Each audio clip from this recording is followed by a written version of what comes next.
मोटू चूहा बहुत ही मोटा था। मोहल्ले का कोई भी चूहा उसके बराबर नहीं था। सभी उसे मोटू दादा कहकर पुकारते थे। छोटू और पतलू दो चूहे मोटू के पक्के चमचे थे। वे दोनों सदा मोटू के साथ रहते थे।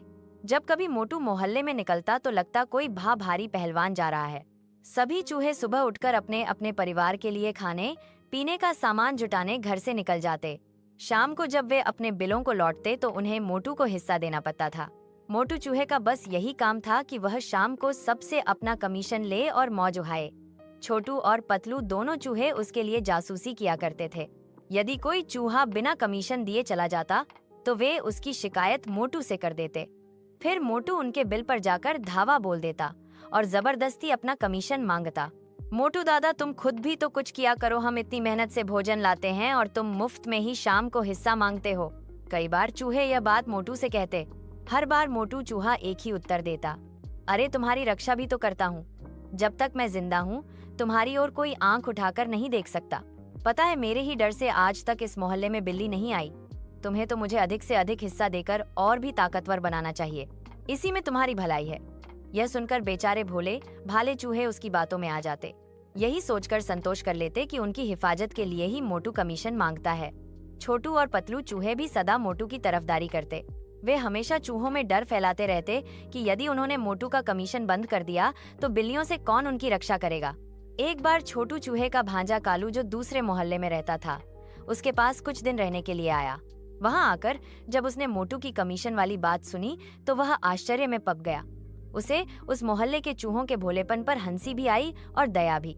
वह सोचने लगा, यह तो मोटू का अन्याय है, इसे किसी न किसी तरह समाप्त करना चाहिए। 2-3 दिन तक कालू चूहा इसी चक्कर में रहा कि किस तरह सब चूहों को यह बताया जाए कि मोटू सबको धोखा दे रहा है। साथ ही वह अपने को भी खतरे में नहीं डालना चाहता था। आखिर उसने एक युक्ति निकाल ही ली। उस दिन शाम को जब मोटू चूहा सभी चूहों से अपना कमीशन ले रहा था तो कालू चूहा दौड़ता हुआ वहां आ पहुंचा और कहने लगा, मोटू दादा तैयार हो जाओ, मैंने एक सफेद बिल्ली को इधर आते देखा है। बिल्ली का नाम सुनते ही सब चूहों में खलबली सी मच गई। वे इधर उधर भागने लगे। मूर्खों, भागते क्यों हो? तुम्हें डरने की क्या जरूरत है? मोटू दादा को दिया कमीशन ऐसे अवसर पर तो काम आएगा।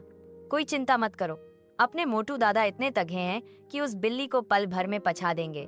यह सुनकर चूहों को कुछ हौसला मिला, परंतु मोटू के पैर कांपने लगे। बिल्ली के डर से उसके होश उड़ गए। क्या बात है दादा, आप कुछ घबराए हुए से लग रहे हैं?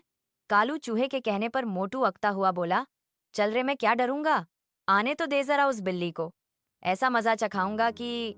अभी मोटू चूहा अपनी बात पूरी भी नहीं कर पाया था कि उसे कुछ दूरी पर सफेद बिल्ली आती हुई दिखाई दी। फिर क्या था, वह सिर पर पांव रखकर भाग खा हुआ। उसे देखते ही दूसरे चूहे भी भागने लगे। तब कालू ने सबको आवाज दी और कहने लगा, किसी को डरने की जरूरत नहीं है। वह बिल्ली नहीं बल्कि रुई का पुलिंदा है जिसे मैंने एक धागे से बांध रखा है।